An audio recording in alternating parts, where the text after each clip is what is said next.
Shalom. First and foremost, I want to give all praises to the Heavenly Father, Yahweh Bahasham, Yahweh Shai Bahasham, Rachahakwadash. Double honors to the apostles, the elders at Great Millstone who rule well. And as always, we give peace and salutations unto the elect. And I just wanted to do a quick response to this video done by the Elder Yara. Make sure you subscribe to his YouTube page, as you can see here. This is his new page, Oaken Plow. All right.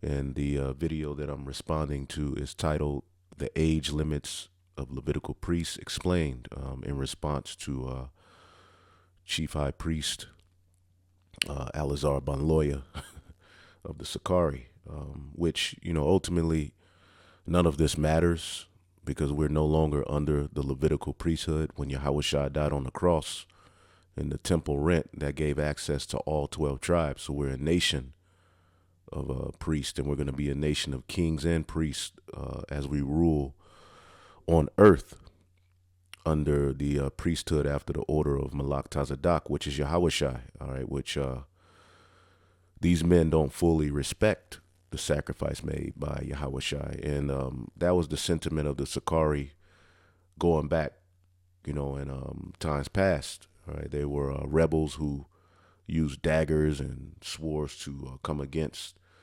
particular sellouts. And they have a history.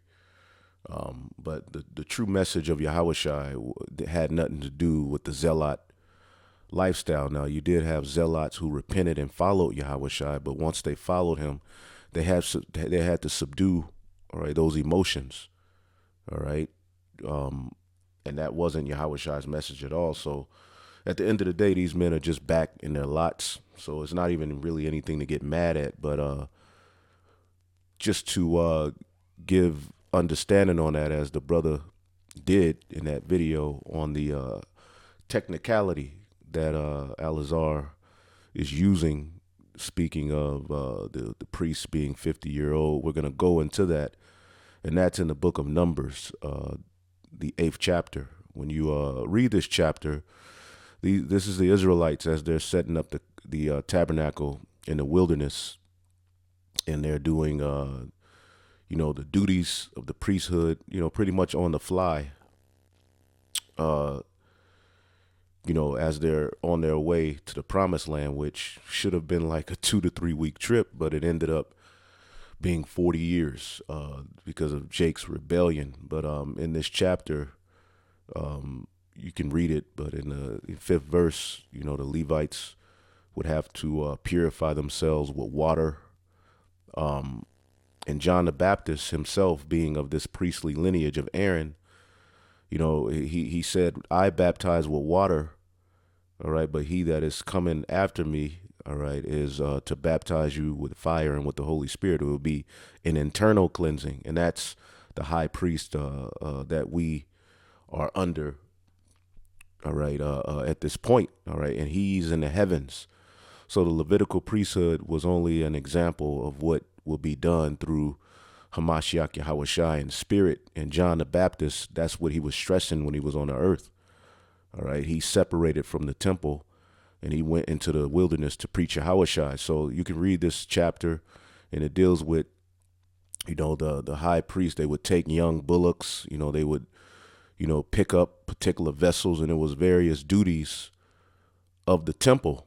All right, so as you read down, you can read on that just to get the understanding, but I don't want to take too much time on this because technically none of this matters at this point, but we're just bringing this out for an edification, because if we were under this particular order, we would need a temple, all right, we would need to do sacrifice, we would need to do those rituals, all right, and you damn sure as a high priest wouldn't be in a club or promoting worldly lifestyles. You would be completely separate on some other shit. All right, so miss me with that whole Levitical priesthood, because the technicalities under that priesthood, we could never fulfill that in this decrepit flesh. And in Babylon the Great, all right, we would we would be put in jail. All right, so we have a high priest in the heavens who operates with us and deals with us on behalf and makes intercession on our behalf. All right. And He's our intercessor, because we can't go straight to the Most High. All right. Even the Levitical priest, when they went into the Holy of Holies, they they were communed with by the Most High through the mercy seat. All right. Even in the wilderness, there was a high priest who was in the chariot following the Israelites. So these guys really, at the end of the day, they just don't have a respect, as the ancient Sakari didn't for Yahushua. Now they say Yahweh Bahashem Yahushua, but when you listen to the men and what they're really all about, it's undermining Yahushua. That's why they say you don't have to worship him. Now I don't know if they still stand on that, but either way, we can clearly see that the respect for Yahushua as the high priest is not there. All right, and we can go into various scriptures and cut this notion of a Levitical priesthood being our way back to the Father. But that's just not true. Our way back to the Father is through Hamashiach Yahushua, who was made a high priest from the beginning, all right, in the heavens, not on earth. Remember, the Levitical priests were made priest on earth. Yahushua's priesthood started in the heavens. He's priest of the Most High God directly. Okay, so we can't forget that, all right? And this is only for those who have ears to hear. There's no debate. Okay, it's just what it is, all right? So when it deals with retirement of a 50-year-old priest, okay, because ironically, this guy submitted himself under Barak, which he left from under Barak when he got rebuked about the whole Passover situation. They uprooted from under Barak of HODC 12, but before that, they submitted under him, a guy who they don't agree with fully on doctrine, hypocritical behavior. You don't agree with the man on doctrine, but you submit under him, all right, to be at one with the Mashara Yashala, okay, which if you claim to be a high priest in all of these things, you would have openly rebuked him at that point about some of his teachings. But that's neither here nor there. Let's deal with this. Numbers, the 8th chapter and the 23rd verse. And the Barak is over 50.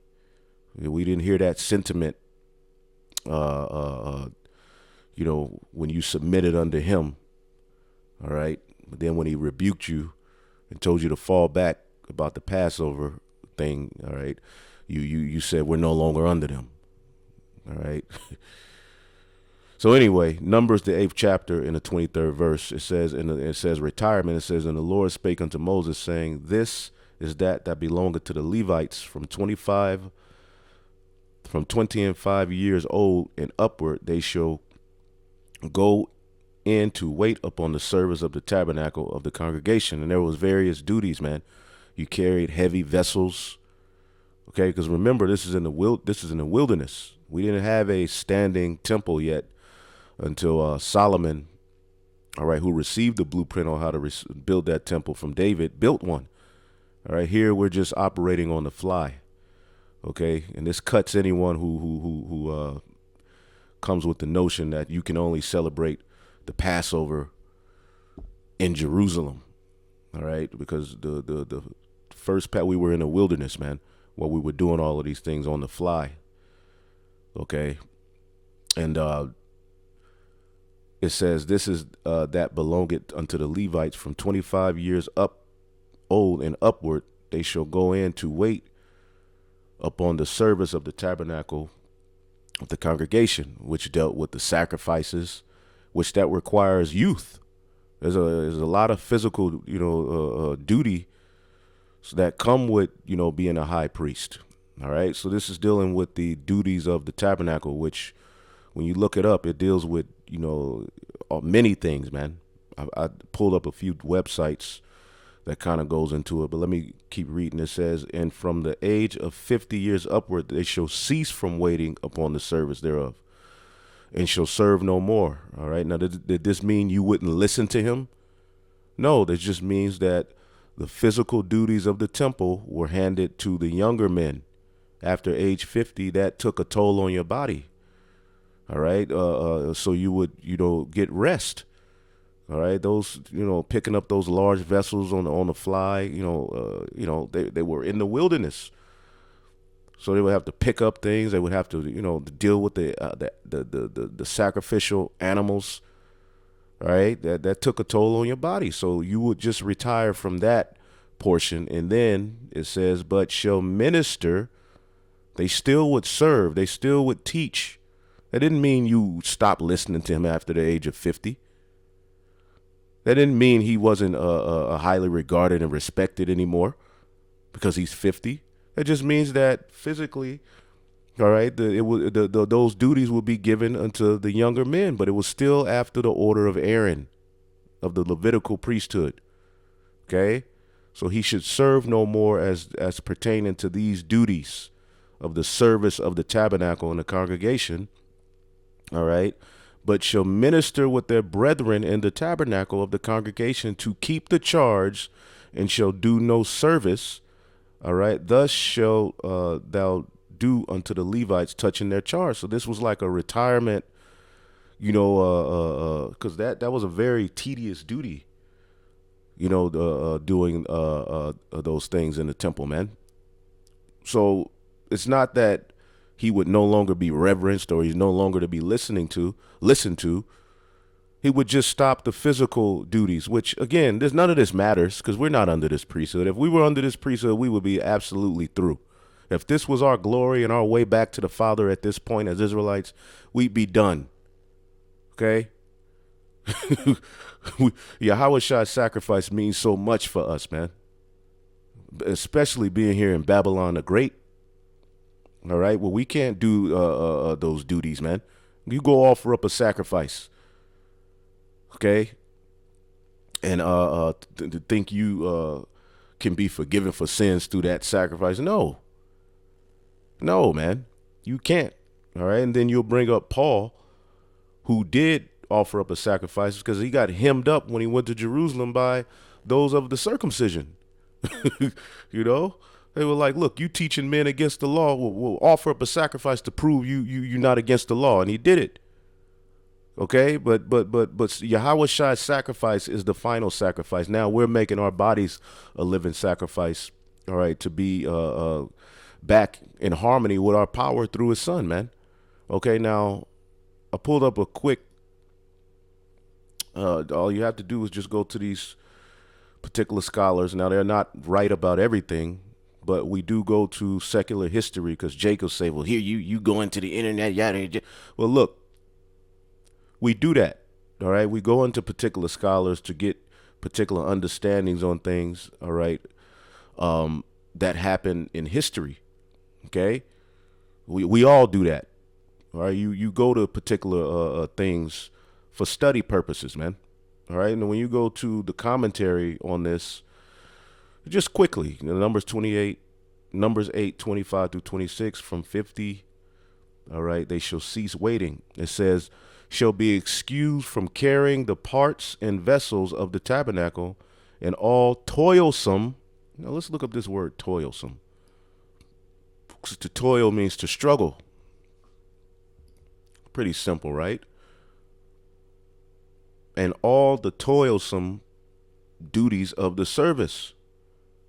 All right. And shall only give advice and direction to assist. So you would still look up to the elders and the older men. All right. But they would just be given an easier workload when they got older. That doesn't mean you no longer listen to them. And now the son under him has authority over the aged. No, it's not what that means, man. Salaki is not we're going to look up toilsome. And we will close it out in a minute. There's so much we can go into as pertaining to the priesthood. But pride clouds men's judgment, man. Okay? It says, in all the toilsome duties of the service, and shall be only, let's see, toilsome means what? To toil. Involving hard or tedious work. Okay? Just like in Esau society, at age 62, you are now at retirement age. Okay, age 66, you're so-called full retirement age. And then the younger people are supposed to take on to the jobs, but it's all messed up and wicked and evil. But that's just an example. So reading again, it says, shall be excused from carrying the parts and vessels of the tabernacle in the toilsome duties of the servants, and shall only give advice and direction, all right, which you don't take any of the advice of the elders. You never have, and that's always been the issue. All right, but we're living in a time now where, hey, you're left unto your own devices, so we'll see. All right, we're not mad. Okay, we're not mad. It is what it is. Men are just back in their lots. Okay, and assist in lesser and easier works. How merciful and full of compassion are the laws of God, and that's a very merciful thing. It didn't mean that the priest, the high priest, would just be, you old nigga, you get out of here, you washed up. No, he would still take advice. Remember, he was there before you. He can offer you, man, you may not want to pick that up, it may hurt your back. I would do it this way when you're offering up, when you're washing yourself, do it. He can give you all types of advice, man. It says, when his servants became advanced in years in his service, they served their duties. They were not required to do the same work which they did when they were younger. All right. But doubtless many of them who were of age to take the benefit of this kind of provision made for them would show their love to God by still exerting in some way in their last remains of strength in his service. And they still went out, okay, and did the service. And in this time, we have our apostles and elders, man, who are getting older in age, and they're still on the front lines. You see? It says, and surely happy are they who by the blessing of God on a temperate life are preserved to old age with their strength to labor in his service, who gave them being and died to redeem them. All right. And I pulled up another website. Here it says at the age of 50, they would retire from physical labor. However, they still had to continue, all right, into the ministerial side of work. This is the summary of Numbers chapter 8. All right, glory to the God of Israel.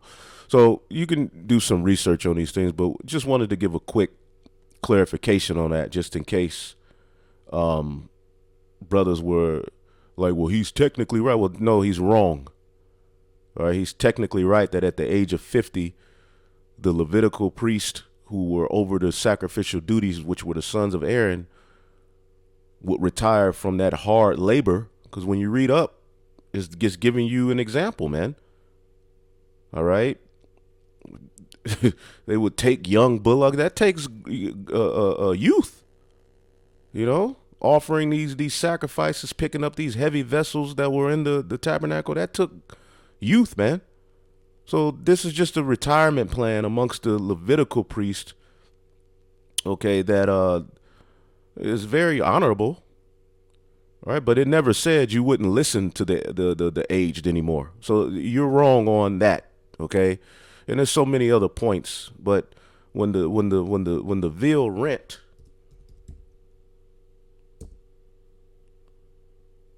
I think when the veil rent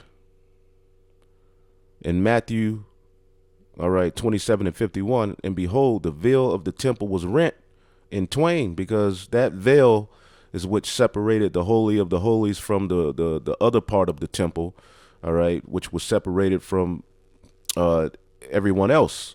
So the high priest on the Day of Atonement, they would go, all right, they would enter behind this veil, all right, for the purpose of the Day of Atonement, okay? But the high priest after the order of Aaron were the only ones who could go behind that veil and receive that glory. Well, now that when Yahushua died on the cross, all right, the veil of the temple was rent. Okay, so all 12 tribes have access, all right, directly to the Father through Yahushua now. We no longer have to go through the Levitical priest. Okay, and furthermore, when you get the book of Malachi, okay, when you get the book of Malachi, okay, this whole chapter, okay, these books are him cursing out the Levite priest. Show me a book where the priesthood of Melchizedek is being cursed out. Okay, because they got lazy. All right. Priests are being disciplined. Okay. Because they got complacent. Okay. And didn't, after the temple was being rebuilt to some degree, they got complacent and ultimately, got cursed out. Well, show me where the priesthood after the order of Melchizedek was ever cursed out. Yeah, you had the Maccabees after that, all right, who stood firm. And the Levites are that's a very, very beautiful part of our history. It's a very, very beautiful part of our nature, of our nation. However, that's not going to bring us, okay, to the glory that's going to give us everlasting life. Okay, it was only an example. All right, so more to come. Hopefully, I will edify on to the next. Shalom.